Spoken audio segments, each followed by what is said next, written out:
Welcome back to the News Hub here at WSJ Live. I'm Simon Constable. President Obama is to name the first woman director of the Secret Service. With the news on that, the Wall Street Journal's Jared Favole joins us now from Washington, D.C. Jared, tell us who this lady is.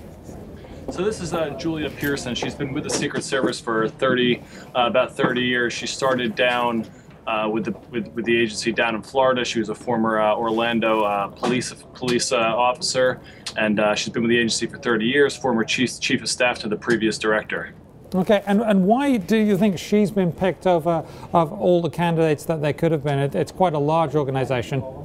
It's hard to know exactly, but when you think back to last year, in April of last year, there was a big, I guess scandal might be the right word, where the bunch of Secret Service agents down in Cartagena, Colombia, for head of a presidential trip were accused of being involved with some prostitutes. A lot of agents were punished for that. Several resigned. Several are still contesting their charges.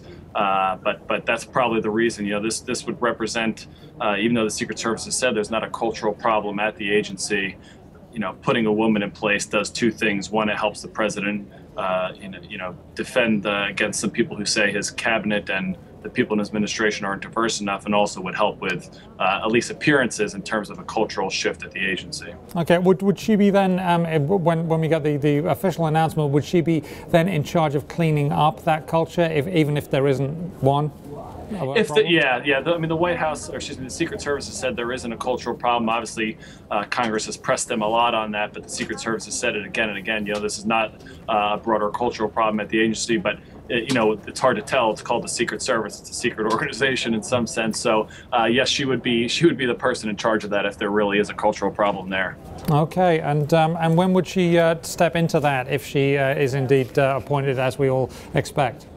I think she would probably start right away. The president appointed her. She doesn't need Senate confirmation, so she can start as soon as possible. You know, since she's already was chief of staff to the previous director, Mark Sullivan, you know, she's already in the, I guess, probably very close to the right office, so to speak. Okay, great stuff. Thank you very much, Jared Favole of the Wall Street Journal, joining us from Washington, D.C. there. We appreciate your time, sir. Yeah, thank you.